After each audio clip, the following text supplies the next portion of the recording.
ایسے رکھا ہے کہ کل کوئی جہاں جلوس جلسے ہوں گے تو شاید مزید کوئی رکاوٹ ہو. تو میں نے کوشش یہ اس بار جو تقریر کا بالکل ڈفرینٹ مطلب ہے میتھڈ یہ ہے کہ میں نے کوشش کی تم سب ان کے دوستوں کو مدد کرو. میں نے ان کا کوئی دوست نہیں چھوڑا جس کو نہ میں نے فون کیا ہو یا ان کو رابطہ کیا ہو. میرا مقصد یہ تھا کہ یہ سب لوگ جو آئے ہوئے یہاں آئے ہیں تو ایک ایک آدمی جو بھی بات کرے گا 5-5 7-7 منٹ بات کر لے تو اس طرح کر لیتے ہیں. تو پھر اگر کوئی مزید دوست جا کے وہ بھی شامل کر لیں گے تو میں یہاں سے مشورہ شروع کراتا ہوں اپنے سید اسلام بخاری صاحب کو کہ مجھے اپنی گفتگو کا آغاز کریں. بسم اللہ الرحمن الرحیم. سب سے پہلے تو میں یہ کہوں گا کہ یہ بہت ہی اطمینان کی بات ہے کہ ہم اپنے بچھڑے ہوئے ساتھیوں کو یاد رکھتے ہیں اور نواز رضا صاحب اس حوالے سے بہت ہی ماشاء اللہ اللہ تعالیٰ ان کو رحمت کرے. یہ دوستوں کو یاد رکھتے ہیں چاہے وہ کسی بھی حال میں ہو کسی بھی صف میں ہو. تو یہ ہم پر یہ فرض ہوتا ہے یہ فرض ہوتا ہے کہ ہمارے جو ساتھی ہم سے بچھڑ جاتے ہیں ہم ان کے لیے دعائیں خیر بھی کرتے رہیں اور ان کی یاد کو اپنے دلوں میں زندہ بھی رکھیں. اور سہیل عبد الناصر صاحب کے ساتھ میرا بہت زیادہ میل ملاپ نہیں تھا لیکن یہ ہے کہ وہ میرے حقیقی دوست تھے. مجھے اکثر کہا کرتے تھے کہ تم ہمارے مزاج کے آدمی ہو لیکن تم کسی اور صف میں کھڑے ہو جاتے ہو. اور ہمارا حال یہ تھا کہ ہم چونکہ شمسی صاحب کے زیر اثر رہا کرتے تھے اور خبریں اخبار میں شمسی صاحب کے ساتھ کام کرتے تھے. تو آدمی جہاں کام کرتا ہے وہ مزاج اس کے اوپر غالب ہوتا ہے. بہرحال وہ زبردست ایک ہمیں جب کوئی معاملہ پیش آتا تھا تو میں ان سے مشورے کر لیا کرتا تھا. جیسے میں کوئی ایجوکیشن کے معاملات ہوں یا دفتر کے اندر کوئی لائن اختیار کرنی ہو یا ملک کی کچھ ایسی صورت آ رہی ہے معاشی میں اکنامک کی بیٹ لیا کرتا تھا تو اس والے سے ان سے مشورے کر لیا کرتا تھا کہ مجھے کیا. تو سہیل ناصر صاحب جو ہیں وہ ایک انتہائی شریف اور نظرف آدمی تھے ان میں مزاج کے آدمی تھے نظریاتی قسم کی شخصیت تھے. اللہ تعالیٰ ان کے درجات بلند کرے. اور دوستوں کے حوالے سے یہ ہے کہ میں چونکہ بہت زیادہ ان کی خدمت میں نہیں رہا لیکن بہرحال ان کی بڑی اسٹرانگ یاد ہے میرے دماغ کے اندر کہ وہ جہاں بھی ملنا انہوں نے بڑی محبت کے ساتھ ملنا اور اپنا وقت دینا. اگر وہ جلدی میں بھی ہوں اور ہم چاہ رہے ہیں کہ ان کے ساتھ کوئی 2 منٹ بیٹھیں تو وہ وقت ہمیں پھر بھی دیا کرتے تھے. اللہ ان کی مغفرت فرمائے اور ان کے درجات بلند فرمائے. اور آج بڑی خوشی ہوئی کہ ان کے بچے بھی یہاں موجود ہیں ماشاء اللہ. تو ایسی محفل چلتی رہنی چاہیے. بھائی صاحب کو خاص طور پر شکریہ ہے کہ آپ نے بسم اللہ الرحمن الرحیم. اور پھر اس وقت میں جب یہ میڈیا نہیں تھا الیکٹرانک میڈیا نہیں تھا تو بڑا ایک زور و شور ہوتا تھا تنظیموں کا. آپ خود بڑا سا لیڈ کیے اور پریس کلب کے حوالے سے آپ کی قیادت جو ہے بلا کہا جا سکتا ہے کہ آپ نے فل یونیورسٹی سے آپ نے لوگوں کو تیار کیا جو بھی شعبے میں آئے. تو سہیل صاحب اس وقت بھی لوگوں کو ساتھ لے کے چلتے تھے جو بھی رہنمائی کے لیے گیا. حالانکہ میں تھوڑا سا ڈیفینس بلڈ کیے لیکن میں سمجھتا ہوں کہ ڈیفینس کوئی ٹیکنیکل بلڈ کی اور سہیل صاحب سے ہر بڑا اخبار یا چھوٹا اخبار جو ساتھی ہوتا تھا ان سے رہنمائی کرتا تھا کیونکہ وہ خبر کوئی ٹیکنیکل ہوتی تھی. اس وقت بھی غیر آئی اس پیار کا بڑا ہولڈ تھا. تو سہیل صاحب ایک شفیق اور بڑے پیار کرنے والے انسان تھے. اللہ تعالیٰ ان کی رحمت کرے. تو انہوں نے ہمیشہ دوستوں کے لیے اور اپنی کمیونٹی کے لیے جو بھی جس طرح کی مدد دی اور جو بھی صورتحال تھی اسپورٹس کے حوالے سے انہوں نے دوستوں کا ہاتھ دکھایا ہے. اور یہی وجہ ہے کہ آج ان کے جانے کے بعد بھی لوگ افسردہ ہیں انہیں یاد رکھتے ہیں. تو اللہ تعالیٰ ان کے درجات بلند کرے. اور خالی صاحب یہ اچھی کاوش ہے. باقی بھی آپ نے جیسے کہا غلام خالی صاحب نے کہ جو بھی دوست مشکل میں ہو یا دوست فوت ہو جائے تو ان کو یاد رکھنا یہ کم لوگ ہوتے ہیں جس طرح کی کوئی پیچھے جو اس روایات کو زندہ رکھتے ہیں. تو آپ نے اس روایت کو زندہ رکھا ہوا ہے. اللہ تعالیٰ کو 2 منٹ میں اور اللہ تعالیٰ سہیل صاحب کے درجات بلند کرے کہ بندے آسان. آمین. ناصر صاحب آپ نے بھی ان کے ساتھ کام کیا ہے. عبداللہ من الشیطان الرجیم. بسم اللہ الرحمن الرحیم. میں نے روزنامہ نوائے وقت میں سہیل صاحب کے ساتھ 10 سال کام کیا. سہیل صاحب جیسا شریف النفس انسان شاید ہی ہماری کمیونٹی میں کوئی ہو. وہ اگر انہیں استاد کہا جائے تو یہ کم نہیں ہوگا. ہمارے لیے وہ استاد کو درجہ رکھتے تھے. ڈیفینس رپورٹنگ کرتے تھے اور میرے ذاتی خیال میں نوائے وقت میں سب سے پڑھے لکھے انسان تھے. اور جب بھی نوائے وقت میں کوئی ذاتی مسئلہ ہو یا دفتر کے معاملے میں کوئی بات ہو جب بھی ان سے بات شیئر کی جائے اس بات کو ایسے حل کرتے تھے جیسے ان کا اپنا ذاتی معاملہ ہے. ہمارے لیے ایک بڑے بھائی کی حیثیت رکھتے تھے. اللہ تبارک و تعالیٰ ان کے درجات بلند کرے. ان جیسے لوگ جو ہے وہ روز پیدا نہیں ہوتے. بسم اللہ الرحمن الرحیم.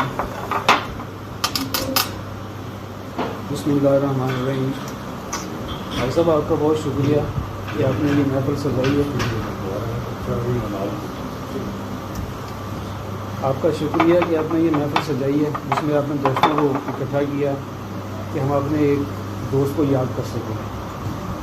اور ان کے صاحبزادے بھی یہاں موجود ہیں. دیکھ کر خوشی بھی ہو رہی ہے. خبر نہیں گئی ویسے بھی جو بہت، لیکن وہ شخص جب بھی ان سے ملے ہیں تو انہوں نے مسکرا کے ملے. اتنے ٹینشن کے ماحول میں بھی انہوں نے آنے والے سے مسکرا کے بات کی اور سارا کچھ کیا. وہ گپ شپ کرتے تھے اور کبھی کبھی آپ کے ساتھ نوک جھوک ان کی ہوتی رہتی تھی. باقی دوستوں کے ساتھ ان کی نوک جھوک ہوتی تھی. اور خاص طور پر جب اللہ تعالیٰ ان کی نوبت کرے سعود ساحر صاحب، وہ ان کے ساتھ کبھی جانے کا موقع ملتا تھا تو ایک اور رنگ ہوتا تھا پوری محفل میں. کبھی آپ ان کو چھیڑ رہے ہیں، کبھی وہ آپ کو چھیڑ رہے ہیں، کبھی شاہ صاحب آپ دونوں کو چھیڑ رہے ہیں. وہ اس طرح کے اپنائیت تھی، اس طرح کا ماحول تھا. ایک اور میں بات کہنا چاہوں گا یہاں پہ کہ ان کی وفات کے بعد چیئرمین سینٹ نے ایک وعدہ کیا اور پھر انہوں نے اپنے وعدے کو پورا نہیں کیا. میں پوری بات نہیں کروں گا، آپ اس ساری بات کو سمجھ لیں. آپ کو بھی اور پی آر اے کو بھی چاہیے تھا کہ جو کچھ چیئرمین سینٹ نے کیا ہم اسے واپس کر دیں کہ رکھیں. آپ واپس دے دیتے، ان کو واپس کر دیتے کہ رکھیں آپ. کیونکہ مجھے سعود ساحر صاحب کی ایک بات یاد آیا، اس وقت مجھے یاد آئی تھی، اب بھی یاد ہے کہ جب مختار حسن فوت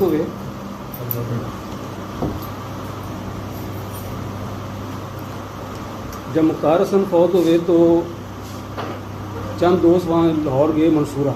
یہ شاہ صاحب خود سنایا کرتے تھے. وہاں بات ہوئی کہ ان کو کوئی ان کی فیملی کو لک آفٹر کرنا ہے، سارا کچھ کرنا ہے. تو بقول شاہ صاحب کے انہوں نے کہا تھا کہ ہمارے دوست کے کفن کو ادھار کا ملمہ سازی نہ کی جائے کہ لوگوں سے پیسے اکٹھے کر کے وہ کیا جائے. ہم نے کوئی بہت ہی باوقار طریقہ کو اختیار کرنا چاہیے ہم سب کو. دیکھیں سب نے یہ دنیا میں آنا بھی ہے، جانا بھی ہے. ہمیں کوئی آئندہ کے لیے کوئی ایسا بہت باوقار طریقہ اختیار کرنا چاہیے جس میں ہم جانے والے کی فیملی جو ہے اس کے لیے کوئی بہت ہی معقول قسم کا کوئی انتظام کر سکتے. بس میں یہ کہنا وغیرہ. میں نے 2016-17 میں نوابت میں انٹرنشپ کی، تو اس دوران میرا سہیل صاحب کے ساتھ ایک، میں تو یہ کہوں گا کہ میرے لیے تو استادوں کی جگہ اس وجہ سے تھے کہ میں نے بہت سی چیزیں ان سے سیکھی ہیں. اور دار بھائی کو بھی پتہ ہے کہ ہمیشہ ان کا نئے آنے والوں کے لیے ایک بڑا شفقت والا ایک ان کا رویہ ہوتا تھا، بالکل جس طرح اپنی اولاد کے ساتھ انسان کرتا ہے. اور پہلے دن سے لے کر آخری دن تک میں نے ہمیشہ ان کا چہرہ ہمیشہ مسکراتے ہوئے ہی پایا ہے. کبھی انہوں نے کوئی اونچ نیچ تو انسان کے ساتھ لگی رہتی ہے، لیکن کبھی کسی دوسرے بندے کو شاید فیل نہ کرنے دی ہو. میں اس کے بعد قطر چلا گیا تو مجھے ابھی بھی یاد ہے جس دن ان کی فوتگی ہوئی اس سے 2-3 دن پہلے میری اور وقار بھائی صاحب کی ان کے ساتھ ملاقات ہوئی نواب ہاؤس کے باہر ہی. مجھے جب قطر پہنچا مجھے وہاں خبر ملی تو میرے لیے ایک بڑا شاکنگ سا ایک خبر تھی، اس وجہ سے کہ یقین نہیں آ رہا تھا. اور آج بھی شاید یقین نہیں آتا، اور وہی ہنستا ہوا چہرہ میرے سامنے اسی طرح رہتا ہے. اور اللہ پاک سے یہی دعا ہے کہ وہاں بھی اللہ پاک کو اسی طرح ہنستا مسکراتا ہوا رکھے.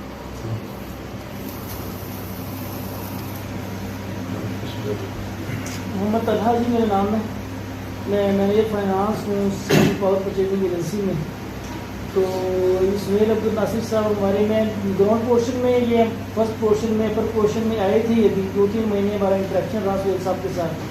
بہت ہی نائس، بہت ہی ہمبل پرسن تھے، بہت ہی شفیق انسان تھے. 2-3 مہینے کا جو انٹریکشن تھا وہ ہمارا بہت ہی اچھا تھا. تو اللہ تعالیٰ جی ان کے بچوں کو اور بھابھی کو جو ہے نا وہ صبر دے اور آسانیاں پیدا فرمائے آگے.